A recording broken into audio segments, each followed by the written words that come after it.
আমার বড় একটা পার্সেল চলে এসেছে তাই তো তোমার পার্সেল তো কি কার এটা আমার গিফটেড পার্সেল।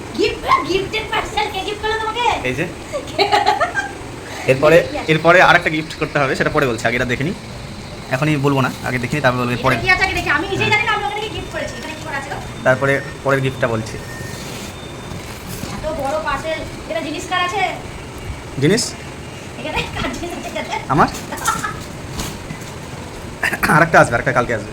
ভিজা ভিজা লাগছে এটা না? বৃষ্টি পড়ছিল। কিনে কালার আছে এটা? অ্যামাজন অ্যামাজন থেকে। রেনো বাবা এত ভাত কেন? বাড়িতে হবে। ব্যাগ নাকি? ওরে বাবা, তুমিও পড়তে পারবে এত ভারী? হ্যাঁ। পড়তে পারছো না? তুমি গায়ে সত্যি পড়বে না? হ্যাঁ। এত ভারী জিনিস? হ্যাঁ, কি? জ্যাকেট। কত টাকা দাম নিয়েছে এটা জ্যাকেটটা? এটা 9350 টাকা। 9,000 টাকা করে জ্যাকেট। 9350। শীতে করা? না না ঘুরতে হবে না, এটা ঘুরতে হবে তো তাই তাই। ভালো আছে।